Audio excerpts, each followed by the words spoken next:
I don't know why I decided to take that job. Maybe it was the allure of easy money or the fact that I needed a break from the chaos of my life. Either way, when I was asked to work the night shift at a small hotel on the outskirts of town, I didn't think twice. It seemed simple enough. Sit at the front desk, answer the occasional phone call, and keep an eye on things. What could possibly go wrong? The hotel itself was old, with creaky wooden floors and dim lighting that gave the place an eerie charm. There weren't many guests, and most of them checked in during the day. By the time my shift started, the lobby was usually deserted, save for the faint hum of the vending machine in the corner. It was my second week on the job when things started to feel off. At first, it was just little things. The elevator would stop on the third floor, even when no one pressed the button. Lights in the hallways flickered, despite the maintenance guy swearing they had just been fixed. And then there were the whispers. Faint, barely audible, but definitely there. I told myself it was my imagination, that I was just tired, but deep down, I knew something wasn't right. One night, I was sitting at the desk, scrolling through my phone to pass the time, when the phone rang. The sound startled me.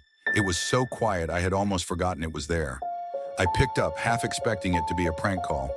"Front desk," I said. Silence. "Hello? Is anyone there?" Finally, a voice, a woman, soft and trembling. "I need help. Room 306, I checked the computer. Room 306 was supposed to be unoccupied." My stomach tightened. "Are you sure you're in 306? I asked, trying to keep my voice steady. "That room isn't booked." "Yes," she whispered. "Please hurry." Every instinct in me screamed to stay put, but I couldn't ignore her. Grabbing the master key, I made my way to the elevator. As I rode up, I felt the temperature drop. My breath fogged up in front of me, and the hair on the back of my neck stood on end. The hallway on the third floor was darker than I remembered, the flickering lights casting long, distorted shadows. I walked to 306, my footsteps echoing in the silence. When I reached the door, I hesitated. My hand trembled as I inserted the key.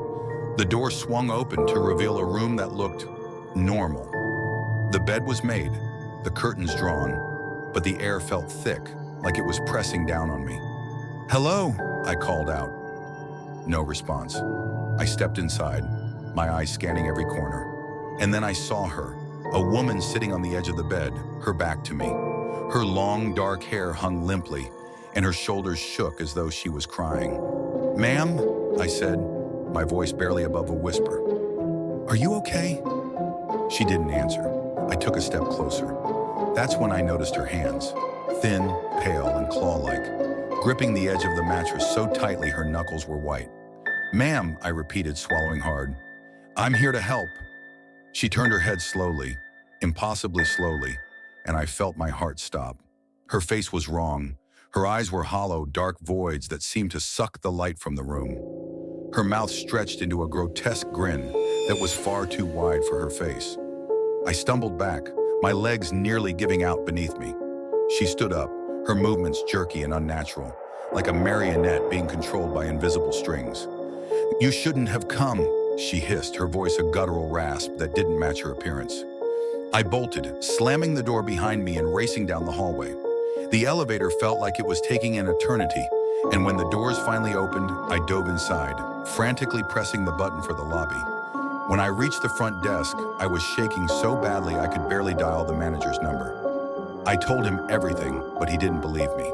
"Room 306 has been closed for years," he said.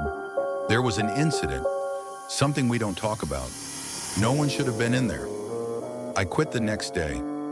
I don't know what I saw that night, but I can still hear her voice sometimes, whispering in the back of my mind. I'll never forget the way she looked at me, like she was seeing right into my soul. And I'll never ever take another night shift job again.